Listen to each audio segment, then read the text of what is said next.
Hi guys, this is Shyam Maurya. Now I'm going to tell you vocabulary from the Hindu editorial. Date is 7th December 2022.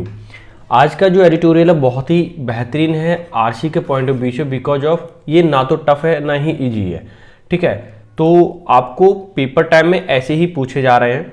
और मैं आपको बता दूं कि अगर आपको इसकी पीडीएफ चाहिए, पीडीएफ के लिए आपको जाना पड़ेगा टेलीग्राम चैनल पे, और जिसका लिंक मैंने नीचे प्रोवाइड करा रखा है। ठीक है, और ये जो है मैं बता दूं आपको, रीडिंग कॉम्प्रिहेंशन को सॉल्व करने का बेस्ट तरीका हो सकता है, क्योंकि अगर डेली रीड करते हो आप एडिटोरियल को तो आपकी वोकैब तो एनहेंस होगी, साथ ही साथ आपकी अंडरस्टैंडिंग पावर जो है वो भी अच्छी हो जाएगी। ठीक है, तो फर्स्ट वर्ड की अगर मैं बात करूं तो वो इंटेंस है। इसका मतलब तीव्र, अत्यधिक या विविड या सीवियर, इसके दोनों के क्या हो जाएंगे, सिनोनिम हो जाएंगे। एंगेजमेंट का मतलब था अनुबंध होना या वचनबद्ध होना। इंटरलॉकिंग, इन्वॉल्वमेंट जिसको हम कहते हैं, दोनों सिनोनिम हो जाएंगे इन दोनों के। ठीक है, या फिर बिजी होना भी बोल सकते हैं। सेट द स्टेज फॉर का मतलब होता है मेक पॉसिबल या इजी या स्टिमुलेट। ठीक है, ये सब इसके वर्ड हैं। माइग्रेशन का मतलब होता है प्रवास, देश परिवर्तन, मतलब एक जगह से रह रहे हो आप, वहाँ जाकर के दूसरी जगह जाकर रहने लगो।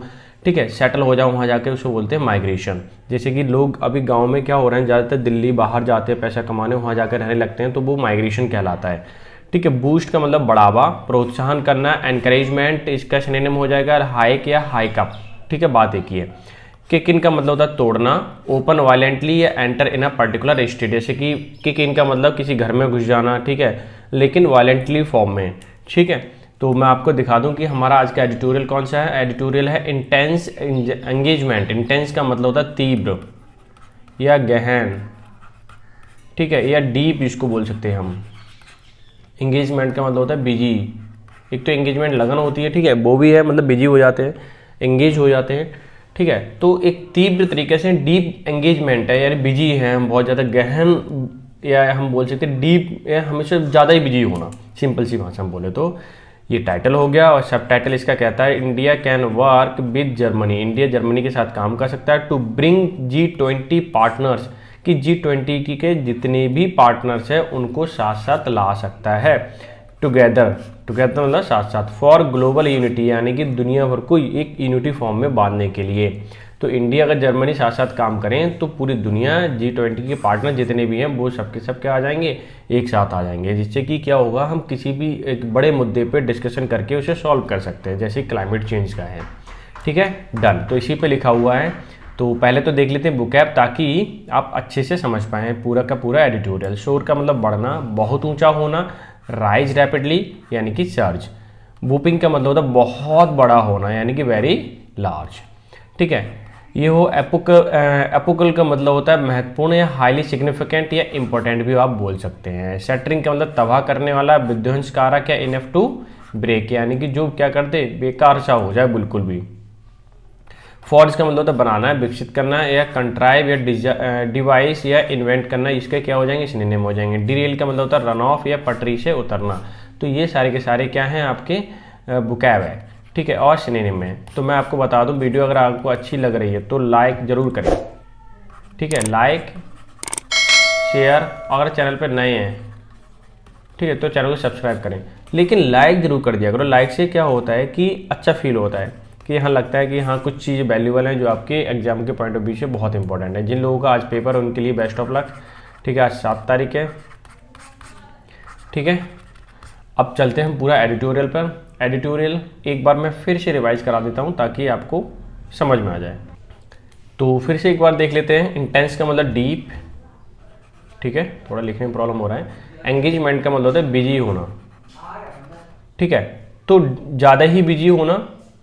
इंडिया कैन वर्क, इंडिया काम कर सकता है विद जर्मनी के साथ, टू ब्रिंग G20 पार्टनर्स, यानी कि G20 के जितने भी पार्टनर हैं उनको साथ साथ लाने में। टुगेदर का मतलब साथ साथ। फॉर ग्लोबल यूनिटी, ताकि दुनिया क्या हो जाए, यूनिटी में बन जाए।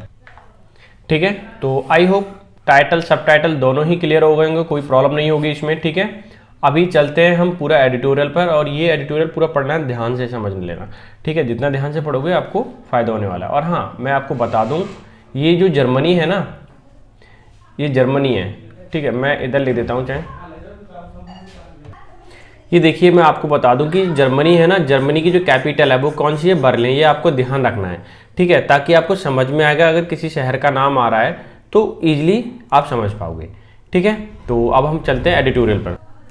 अब देखिए जर्मन फॉरेन मिनिस्टर अन्नालेना, नाम भी बड़ा अजीब है, Baerbock's visit to India and talks with external affair minister S Jaishankar have set the stage for more updated bilateral relationship. ठीक है, ये सेंटेंस आपका यहाँ पर रिलेशनशिप पे क्या हुआ है, ठीक है, फिनिश हुआ है। तो मैं इसे हाईलाइट कर देता हूँ ताकि आप समझ पाएँ। तो देखिए कि जर्मन फॉरेन मिनिस्टर अन्नालेना बारबोक्स विजिट करेंगे क्या इंडिया के लिए एंड टॉक, ठीक है, यह बातचीत करते हैं विद एक्सटर्नल अफेयर मिनिस्टर्स। ठीक है, अफेयर मिनिस्टर के साथ आते हैं वो और बातचीत करते हैं। हमारे एक्सटर्नल अफेयर मिनिस्टर कौन है, एस जयशंकर। ठीक है, हैव सेट द स्टेज, उन्होंने एक तैयार किया था, प्रिपेयर किया क्या, for more updated bilateral relationship, कि हम अपनी जो रिलेशनशिप है बायलैटरल वाली है, द्विपक्षीय, बाई जो होता है वो द्विपक्षीय दो के लिए आता है, लेटरल का मतलब पक्ष यानी दो पक्षीय, रिलेशनशिप का मतलब जानते ही आप संबंध। ठीक है, यानी दोनों संबंधों को अपडेट किया ज़्यादा से ज़्यादा उन्होंने दोनों पक्षों को मजबूत बनाने के लिए। ठीक है, तो कौन बारबोक विजिट किया कहाँ, इंडिया। ठीक है, समझ में आ गया। तो दूसरा सेंटेंस है the two sides sign an agreement on mobility, यानी कि दोनों तरफ से साइन किए गए एग्रीमेंट पर। ठीक है, मोबिलिटी का मतलब होता है कि आवागमन, क्या होता है, आवागमन। एंड माइग्रेशन का मतलब एक जगह से दूसरी जगह जा करके रहने लगना। डेट बूस्ट करेगा, बढ़ाएगा, बढ़ोतरी करेगा ट्रैवल में, फॉर स्टूडेंट के लिए भी, रिसर्चर्स जितने भी उनके लिए, इन्वेस्टर जो पैसे लगाने वाले उनके लिए, और बिजनेसमैन है उनके लिए, इन दोनों के लिए, इन सबके लिए क्या होगा, बूस्ट करने वाला ये वाला एग्रीमेंट। ठीक है, and the meeting was preceded by Germany's agreement, meeting जो बढ़ाई गई थी पहले से वो किसके, जर्मनी के एग्रीमेंट के द्वारा, टू फंड रिन्यूएबल एनर्जी, की फंड दिया रिन्यूएबल एनर्जी प्रोजेक्ट के लिए। इसकी कीमत थी अब 1 बिलियन यूरोज, कितनी थी, 1 बिलियन यूरोज, काफ़ी पैसा होता है ये तो। ठीक है, ये कीमत थी। तो यहाँ तक तो समझ में आ गया होगा, कोई दिक्कत नहीं है। ठीक है, कि दोनों तरफ एग्रीमेंट पे साइन किए गए, माइग्रेशन बढ़ेगा, उससे बूस्ट होगा ट्रैवल में, स्टूडेंट का, रिसर्च का, इन्वेस्टर का, बिजनेस का। मीटिंग होगी। ठीक है, मीटिंग जो बढ़ाई गई थी पहले ही वो जर्मनी की तरफ से बढ़ाई गई एग्रीमेंट पर, जिन्होंने पैसा दिए प्रोजेक्ट के लिए, रिन्यूएबल एनर्जी के लिए, किस पे, बिलियन यूरोज। ठीक है, 1 बिलियन यूरो दिया गया। आपको पता है रिन्यूएबल एनर्जी वो होती है जैसे कि सौर पैनल से हम जो लाइट इंक्रीज करते बनाते हैं ना, उसके लिए हम बोलते हैं रिन्यूएबल एनर्जी। ठीक है, तो यहाँ तक समझ में आ गया। अब दूसरा हम ले लेते हैं क्या, ये सेंटेंस, ये देखिए ये वाला सेंटेंस मैं पूरा एक्सप्लेन करने वाला हूँ ताकि आप आसानी से समझ पाएँ। ये देखिए यहाँ तक मैंने हाईलाइट कर रखा है, अब देखना आप, ये देखिए the year 2022 has seen intense high level engagement. 2022 जो है ये देखा गया है कि हाई लेवल एंगेजमेंट रहा है, लोग मतलब हमारे देश के जो नेता हैं या दूसरे देश के हैं वो काफ़ी बिजी रहे हैं। ठीक है, किस में, रिलेशनशिप बनाने में। As prime minister Narendra Modi, अगर प्राइम मिनिस्टर नरेंद्र मोदी की बात करें, made two visits to Germany, इन्होंने जर्मनी के लिए 2 बार यात्रा की या 2 बार जाके मिल के आए, या ठीक है ये मिले हैं। For India Germany inter governmental consultation, किस लिए गए, इंडिया और जर्मनी के इंटरनल या फिर इंटर गवर्नमेंटल यानी कि आंतरिक कंसल्टेशन के लिए। ठीक है, विद किसके साथ, चांसलर ओलाफ स्कोल्ज, जो ओलाफ स्कोल चांसलर हैं बर्लिन में, बर्लिन मैंने क्या होता है, कैपिटल ऑफ जर्मनी। ठीक है, वहाँ जाके मिले, उनसे कंसल्ट किया था, बातचीत की, डिस्कशन किया। एंड G7 आउटरीच, G7 एक समिट होने वाली है इन बवारिया जर्मनी का एक स्टेट है। ठीक है, वहाँ पे होने वाली है G7 की समिट, जो कि बाहर है। आउटरीच का मतलब बाहर होता है, जो कि बाहर है कहाँ से, बर्लिन से, क्योंकि बर्लिन जो है वो अलग राजधानी है तो वो अलग जगह है, जैसे कि हमारा इंडिया अलग है, बॉम्बे अलग है। ठीक है, दोनों जगह मीटिंग चलती हैं, ऐसे ही वहाँ पे बवारिया अलग है और बर्लिन अलग है। तो ठीक है, यहाँ तक सेंटेंस हो गया फिनिश। अब चलते हैं दूसरे सेंटेंस पे। मैं इसे पहले कर देता हूँ हाईलाइट ताकि आप आसानी से समझ पाएँ। ठीक है, ये यहाँ तक फिनिश हो रहा है। अब मैं इसको एक्सप्लेन कर देता हूँ। ठीक है, लीडर्स आल्सो मैट, वो पहले ही मिल चुके हैं, पास्ट इंडेफिनिट है। G20 समिट इन बाली में G20 समिट हुआ था। ठीक है, अभी उसमें पहले ही मिल चुके थे ये, कहाँ के, जर्मनी और इंडिया के नेता। इन 2023 की बात करूं 2023 में मिस्टर स्कूल्स इज एक्सपेक्टेड, उम्मीद है टू बी इन दिल्ली, कि वो दिल्ली में आएंगे इन स्प्रिंग सीजन में, यानी कि जब मार्च और अप्रैल का महीना होता है ना उसमें, एंड अगेन इन सितंबर, और दोबारा आ सकते हैं सितंबर में for G20 summit in India. G20 summit India में होगा तब वो आएंगे, ठीक है, दोबारा से। तो यहाँ तक तो ये फिनिश हो गया, ठीक है। अभी चलते हैं आगे ताकि मैं बता पाऊँ कि हमारा ये सेंटेंस कहाँ जाके फिनिश हुआ है और उसका मीन क्या है, ठीक है। अब ये रहा हमारा, ठीक है, सेंटेंस। तो मैं इसे थोड़ा सा रब कर देता हूँ, then you can understand easily, ठीक है। ये देखिए, ऑन मल्टीलेटरल स्टेज, मतलब कई तरफा या कई तरीके से, मिस बारबोक, जो कि कौन है, ठीक है, एक्सटर्नल अफेयर मिनिस्टर बोल सकते हैं, विदेश मंत्री हैं, ठीक है, जर्मनी की।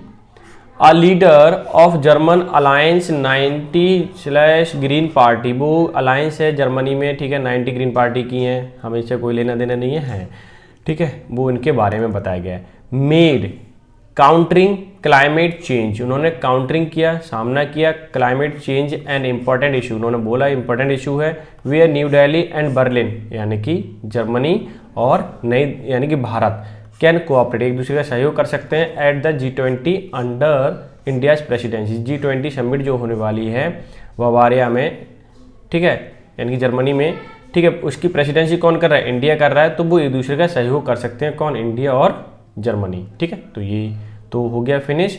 अब दूसरा सेंटेंस देखते हैं।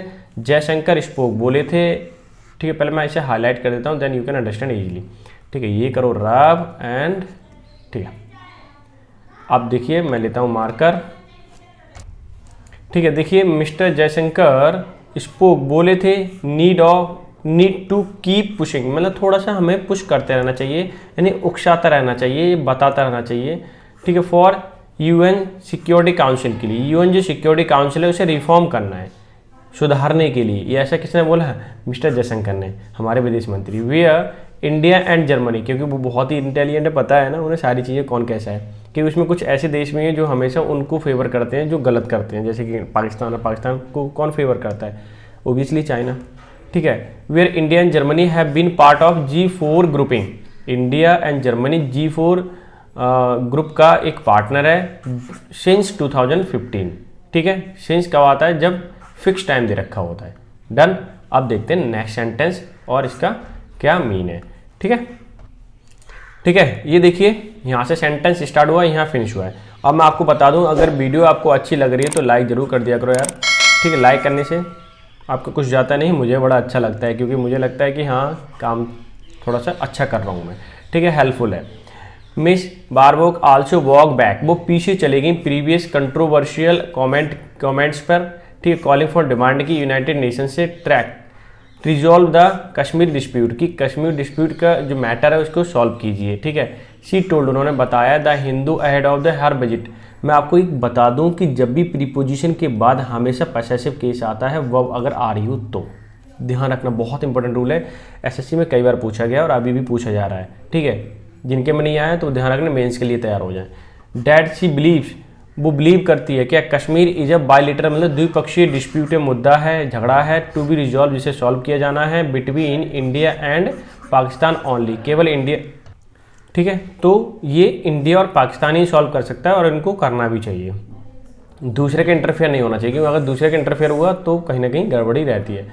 अब देखते हैं, ये वाला सेंटेंस आपका स्टार्ट हुआ है और ये जा करके हुआ है फिनिश यहाँ पर, ठीक है। तो हम कर देते हैं इसे पूरा highlight, then you can understand easily, ठीक है। सेंटेंस का मीन क्या है और अप्रोच क्या है, ठीक है। Substance of relationship will be tested, यानी कि जो उसकी सच्चाई है, सब्सटेंस यानी पदार्थ, सच्चाई, relationship will be tested, test की जाएगी। कंटिन्यूइंग डिफरेंसेस, जो डिफरेंसेस चल रहे हैं, मतभेद चल रहे हैं, ओवर द वॉर यानी युद्ध पर, यूक्रेन, ठीक है। अभी यूक्रेन का जो वॉर चल रहा है यूक्रेन पर, उस पर जो मतभेद हैं उस पर थोड़ा सा उसकी सच्चाई को टेस्ट किया जाएगा। कैसे, mister Jaishankar line to journalist was that India's import of Russian oil, कि जब वो जर्नलिस्ट से बात कर रहे थे उन्होंने बताया कि इंडिया का जो इम्पोर्ट होता है, मतलब आयात होता है, यानी कि इंडिया खरीदता है क्या, ऑयल रशिया से, ठीक है। इन नेशनल इंटरेस्ट नेसेसिटी, जो कि एक नेशनल इंटरेस्ट है, जाहिर सी बात और ज़रूरी भी है। हमारा पुराना देश रहा है, ठीक है। Remain a fraction of fossil fuel Europe continue two by, ऐसा नहीं है कि इंडिया ही खरीदता है, रिमेन फ्रैक्शन एक हिस्सा है, फ्रैक्शन मतलब part of fossil fuels Europe भी करता है, खरीदता है उससे, ठीक। कंटिन्यू टू बाई, और अभी हालांकि यूक्रेन पे झगड़ा कर रहा है और यूरोप देश जितने भी है नाटो वाले वो उसको फेवर करते हैं यूक्रेन के लिए, लेकिन फेवर यूक्रेन के लिए करते हैं और खरीदते ऑयल कहाँ से, गैस वगैरह कहाँ से, यूरोप के लिए जाती है, यूरोप के ज़्यादातर कंट्रियों में वो रशिया से जाती है। तो ये क्या है, ये भी एक बड़ी प्रॉब्लम है, तो इस पर थोड़ा सा क्या होगा, डिस्कशन होगा, ठीक है। तो ये था ये वाला सेंटेंस। अब मैं इसको करता हूँ रब और करता हूँ हाईलाइट दूसरे सेंटेंस को, ताकि आप आसानी से चीज़ें समझ पाएँ, ठीक है। अगर आपको समझ आ रहा है तो लाइक जरूर कर दिया करो वीडियो को, ठीक है, शेयर भी कर दियो, ठीक है। यहाँ से देखिए, वाइल दिस में भी करेक्ट, ये सच भी हो सकता है कि आगे क्या हो, क्योंकि यूरोप कंट्री जितने भी हैं उसे खरीदे ना खरीदे, अभी तो फिलहाल तो खरीद रहे हैं fossil fuel from Russia. It is also true, ये तो सत्य है, डैट यूरोपियन यूनियन कंट्री, जितने यूरोपियन यूनियन के देश हैं, have cut all other link with Moscow, Moscow मतलब कैपिटल ऑफ रशिया, यानी रूस की राजधानी मॉस्को, कि उनके जितने भी लिंक हैं रूस के साथ वो क्या कर देंगे, कट करेंगे यूरोपियन यूनियन कंट्री वाले देश। फॉलिंग फ्यूल इंपोर्ट, और क्या होगा, इंपोर्ट कम करेंगे, are likely to drop further cap further once the December 5 launch of the oil price cap for seaborne import risk kick in, यानी kick इन का मतलब शुरुआत होना भी होता है, एंट्री करना भी होता है। दूसरा है कि जैसे ही 5 दिसंबर से वो लिंक को करेंगे गड़बड़, यानी कि वहाँ से नहीं खरीदेंगे रशिया से, इसलिए जो प्राइस हैं बैरल में होते हैं ना क्रूड ऑयल के, तो वो हो सकता है ड्रॉप आ जाए, मतलब गिर जाए, थोड़ा सा उसमें थोड़ी कमी आ जाए रेट में, ठीक है। तो अब देखते हैं क्या होता है, ये एक एक्सपेक्टेशंस है, पता नहीं क्या होगा आगे। अब दूसरा सेंटेंस को अगर मैं करता हूँ highlight and then I will tell you the exactly meaning, और ये सेंटेंस आके जाके फिनिश हुआ है सप्लायर पर, ठीक है। तो ये रहा आपका। आगे यहाँ से देखिए, ऑन अदर हैंड, अगर दूसरे पहलू देखूं, India's import of Russian oil have soared to a whopping 21 fold increase, making Russia India's biggest supplier. कि दूसरे पहलू देखें कि इंडिया का जो सबसे बड़ा इंपोर्ट होता है तेल का, वो वहाँ से होता है, इस शोर का मतलब वृद्धि हुई है, टू बूपिंग मतलब बड़े पैमाने पर, बहुत बड़ा, ठीक है। 21 फोल्ड इंक्रीज, यानी कि पहले अगर एक आता था, अब उसका 21 गुना ज़्यादा तेल आ रहा है वहाँ से, making Russia India's biggest supplier. और इससे क्या हुआ कि रशिया जो है इंडिया का, भारत का सबसे बड़ा तेल का सप्लायर बन गया है। Writing in the foreign affair journal, foreign affair journal में, अखबार जनरल मतलब अखबार या न्यूज़पेपर, उसमें लिखा चांसलर स्कोल्ज सेड, उन्होंने कहा था, जर्मनी के जो चांसलर हैं Scholz, that world was facing an epochal tectonic shift, यानी कि दुनिया जो है वो फेस कर रही, एपोकल मतलब बहुत बड़े पैमाने पर, टेक्टोनिक जो होती है ना। अब मैं इसको थोड़ा सा रब करता हूँ, मुझे लगता है यहाँ फुल स्टॉप है, ठीक है, नहीं। इपोकॉल का मतलब बड़े पैमाने पर, टेक्टोनिक की जो प्लेट्स होती हैं, जैसे कि हमारा पृथ्वी है, जो टेक्टोनिक प्लेट्स जब शिफ्ट हो जाती हैं, पास पास हो जाती हैं, तो जैसे हिमालय बन गया, ठीक है, दूर दूर हो गई तो समुद्र बन गया, तो वो चीज़ यानी बड़े पैमाने पर, simple see epochal tectonic shift using the term G10 Wende और turning point to describe the geopolitical transition post Russian war in Ukraine and accuse Russian president Vladimir Putin of shattering an international peace and, थोड़ा सा ऊपर और करता हूँ, architecture. यहाँ पे sentence finish हुआ है और ये यहाँ से स्टार्ट हुआ है, तो मैं से करता हूँ highlight, then you can understand easily. अब ये क्या कहना चाह रहे हैं, यहाँ से देखिए आप कि writing in a foreign affair journal, एक फॉरेन अफेयर यानी कि विदेश की जो ज़्यादातर जो न्यूज़ होती है उसमें लिखी जाती है, चांसलर स्कोल्ज सेड, उन्होंने कहा था चांसलर ने कि द वर्ल्ड यानी दुनिया फेसिंग कर रही है बहुत बड़ा बदलाव, यानी लोग एक तरफ शिफ्ट हो रहे हैं।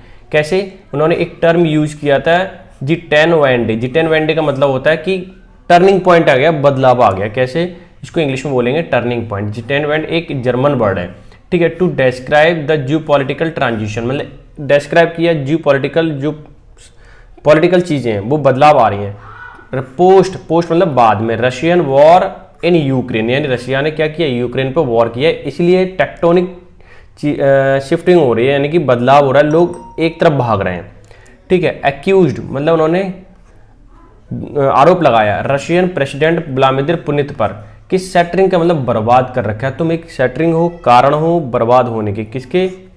इंटरनेशनल पीस को बर्बाद कर रखा तुमने। पीस आर्किटेक्चर कि यहाँ का जो पीस का आर्किटेक्चर है वो बर्बाद कर दिया व्लादिमीर पुतिन ने, क्योंकि ये इन्होंने यूक्रेन पे हमला किया, सब कुछ गड़बड़ा गया, यूरोपियन कंट्री अलग हो रहे हैं, आपसे तेल कम कर देंगे।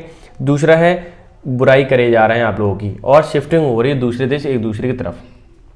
फॉर इंडिया, अगर इंडिया की बात करूँ, विच इनहेरिटेड मतलब पूर्वजों से, इनहेरिटेड मतलब पहले से ही, G20 presidency in the year of G10 वैंडे मतलब G20 इंडिया के लिए विच इनहेरिटेड पहले से ही वो शिफ्टिंग रहती है एक तरफ। G10 वैंडे का मतलब टर्निंग पॉइंट आ चुका है इंडिया के लिए भी, इनकी प्रेसिडेंसी में, मतलब इंडिया की प्रेसिडेंसी किसकी करेगा वो? G20 की। इट विल बी नेसेसरी, ये बिल्कुल बहुत ही जरूरी है, to work more closely with Germany to bring all western partner on board with mister Modi's plan to forge global unity without letting the deep division with Russian derail consensus on important task such as the fighting climate change है, inequality है, poverty है and the digital division है। तो यहाँ से sentence start हुआ और यहाँ पे जाके खत्म हुआ। सेंटेंस काफ़ी बड़ा है, मैं इसे हाईलाइट करता हूँ, then you can understand easily. यहाँ से देखिए, अगर मैं इंडिया की बात करूँ, इंडिया के लिए विच इनहेरिटेड पहले से G20 presidency in the year of G10 Wende, यानी कि जो प्रेसिडेंटी इंडिया करेगा G20 की, तो उसमें ये G10 वैंडे का मतलब टर्निंग पॉइंट आ चुका है। कैसा? इट विल बी नेसेसरी, ये बहुत ही जरूरी, टू वर्क मोर क्लोजली की साथ साथ काम करे, किसके? जर्मनी के। टू ब्रिंग मतलब लाने के लिए, ऑल वेस्टर्न पार्टनर जितने भी पश्चिमी देश हैं उनको साथ साथ लाने के लिए बोर्ड पर, with mister Modi's plan to forge का मतलब बनाना है एक ग्लोबल यूनिटी कि दुनिया साथ साथ आ जाए। बिखर गई है ना, सैटरिंग हो गई है। विदाउट लेटिंग, बिना छोड़े डीप डिवीजन, ठीक है, विद रशियन डिरेल, ऐसा नहीं है कि हम इंडिया को रशिया को अलग कर देंगे, ऐसा भी नहीं है। कंसेंसस, ठीक है, हमें सर्वसम्मति, कंसेंसस का मतलब होता है सर्वसम्मति, एक सभी राजी हो जाएं, ठीक है। On important task such as fighting climate, हमें इंपॉर्टेंट जो काम है उनको देखना है, जैसे कि फाइटिंग है, अभी रशिया का यूक्रेन से युद्ध चल रहा है, उस पर क्लाइमेट चेंज की अगर मैं बात करूँ, इनइक्वलिटी की बात करूँ, ठीक है, पॉवर्टी गरीबी की बात करूँ, डिजिटल डिवाइडेड यानी कि डिजिटली हमने डिवाइड कर दिया, ये देश अलग है, ये देश अलग है, ऐसा हमें इन चीज़ों पर काम करना है, ठीक है, ताकि हम चीज़ों को क्या कर पाएँ, संभाल पाएँ, ठीक है। तो ये था एडिटोरियल, आई होप सो आपने एंजॉय किया होगा, कि एंजॉय किया होगा, और अगर एंजॉय किया है तो लाइक ज़रूर कर दिया करें, शेयर कर दिया करें, ठीक है, और ठीक है, और सब्सक्राइब कर दो। इससे क्या होगा, मुझे थोड़ा सा मोटिवेशन मिलेगा और मैं आपके लिए बहुत ही हेल्पफुल इस तरह के एडिटोरियल लाता रहूँगा हमेशा, और जो कि आपकी वोकैब को और आपकी अंडरस्टैंडिंग पावर को एनहेंस करेगा, ठीक है। तो मिलते हैं नेक्स्ट सेशन में, तब तक के लिए bye bye, take care, have a good day.